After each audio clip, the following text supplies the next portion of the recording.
Таджики не смогут это простить и не оставят это так просто. Досмотрите это видео до конца, и вы узнаете, какое важное событие произошло. Подписывайтесь на наши обновления, и точно будете в курсе всего самого актуального.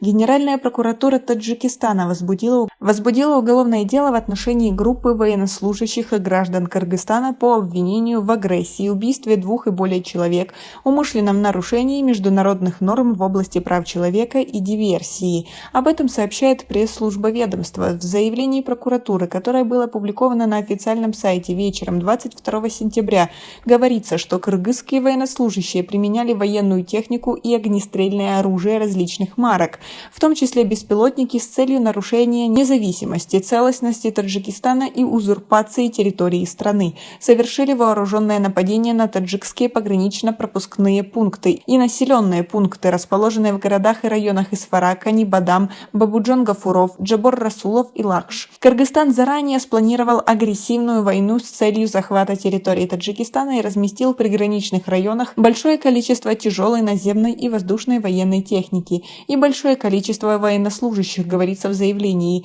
При этом более 140 тысяч местных приграничных жителей Кыргызстана заблаговременно были эвакуированы в другие районы. Это о чем-то говорит. А вы согласны? Свои ответы напишите нам, пожалуйста, в комментарии. Также в нем отмечено, что вооруженное нападение со стороны кыргызских военнослужащих было совершено сразу на территории 4 городов и районов Таджикистана, причем умышленно нападали на гражданские объекты, такие как школы, мечети, больницы и автомобиль скорой помощи. В результате не только военнослужащие, но и мирные жители, женщины и дети погибли и получили ранения, добавили в ведомстве.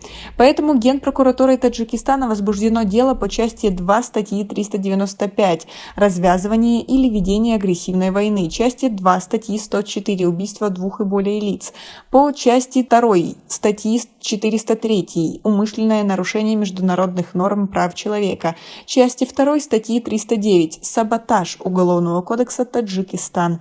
Генеральная прокуратура Кыргызстана ранее тоже возбудила уголовное дело по статье 402 «Преступление против мира» Уголовного кодекса Кыргызстана по факту приграничного конфликта.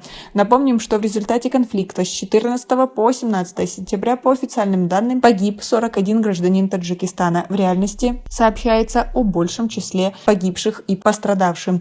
Как вы относитесь к такой ситуации? Как вы думаете, открытие уголовных дел в отношении других граждан другой страны вообще имеет под собой хоть какую-то почву и дадут какие-то результаты? Или это так, просто чтобы показать свое недовольство всем происходящим? Свое мнение по поводу всего этого напишите нам, пожалуйста, в комментарии. У нас пока на этом все. Оцените наши видео подпиской и лайком. До скорой встречи!